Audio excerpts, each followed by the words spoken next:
Hey hello everyone, welcome to back my YouTube channel. तो guys, implantation को लेकर काफ़ी सारी जो फीमेल्स होती है वो स्ट्रेस लेती है, क्योंकि अगर आप इतने दिनों से ट्रीटमेंट कर रहे हो, HCG इंजेक्शन लगवाया है, अब इसके बाद फर्टिलाइजेशन हुआ है और इम्प्लांटेशन किसी किसी का ये सारी चीज़ें सही होते हुए भी इम्प्लांटेशन कई बार फेल हो जाता है।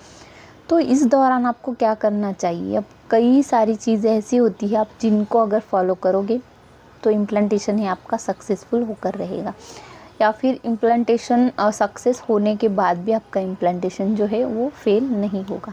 देखिए, इसके लिए आपको कुछ चीज़ें फॉलो करनी होती है, केयर करनी होती है, ताकि उसके अकॉर्डिंग आपको हेल्प मिल सके कंसीव करने के लिए।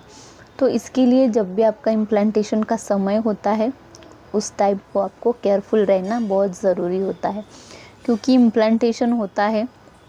अब प्रेगनेंसी चाहे आपकी किसी भी सीज़न में हो, सर्दी में हो, चाहे गर्मी में हो, चाहे फिर ठंडी में हो, तीनों में से कोई भी सीज़न हो, आपको केयर करनी ही चाहिए। अब आपको ऐसे नहीं सोचना है कि अभी गर्मी का सीज़न अगर चल रहा है तो गर्मी के दिनों में इन सब ट्रिक को कैसे यूज़ करें।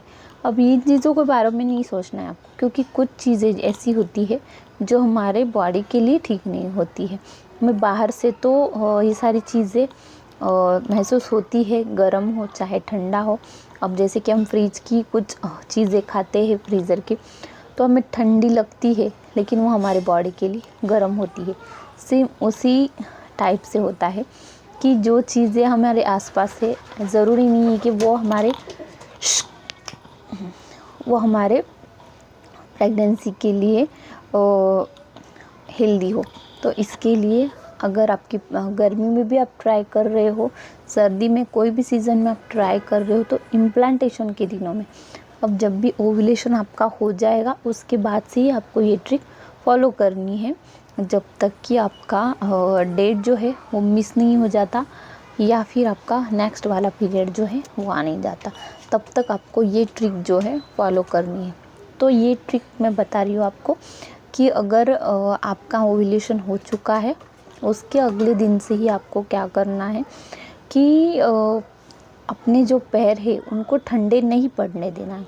या तो आपके पैरों में आपको स्लीपर आती है, चप्पल, वो यूज़ करना है जो हम घर में यूज़ करते हैं, सिर्फ बाहर की यूज़ नहीं करना है।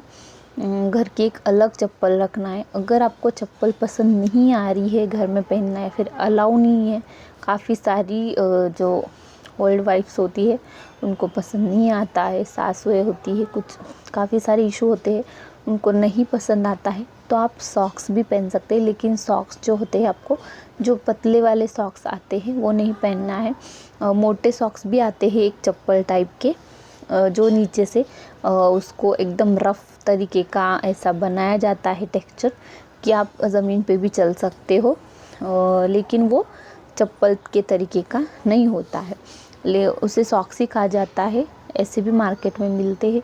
तो वैसे सॉक्स आपको यूज़ करने चाहिए इम्प्लांटेशन के दौरान। अपने पैरों को बिल्कुल भी ठंडा नहीं पड़ने देना, ताकि फिर आपका जो इस दौरान ब्लड सर्कुलेशन होता है यूट्रस की तरफ जो जाता है, उससे काफ़ी हेल्प मिलती है इम्प्लांटेशन को सक्सेस होने में, और प्रेगनेंसी आपकी कंसीव हो जाती है।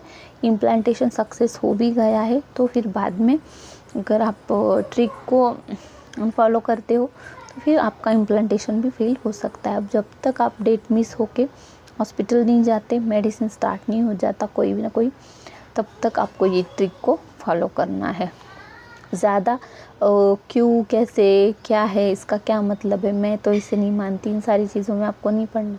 बस जो चीज़ आपके फ़ायदे की है वो आपको ज़रूर करके देखने में क्या हर्ज है। आपको थोड़ी ना कुछ खर्चा लग रहा है इन चीज़ों को अगर थोड़े से फॉलो कर लेंगे तो।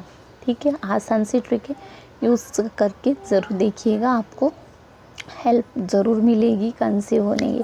अगर मेरे टिप्स के द्वारा आपने किसी ने प्रेगनेंसी कंसीव की है या फिर किसी को भी हेल्प मिली हो तो कमेंट में ज़रूर बताइएगा कि मैंने इस महीने कंसीव किया है, क्योंकि काफ़ी सारी महिलाएं इंस्टा पे भी DM करती है कि आपके वजह से 6 साल बाद या फिर 10 साल बाद मैंने कंसीव किया है नेचुरल तरीके से, तो मुझे काफ़ी अच्छा लगता है, काफ़ी खुशी महसूस होती है।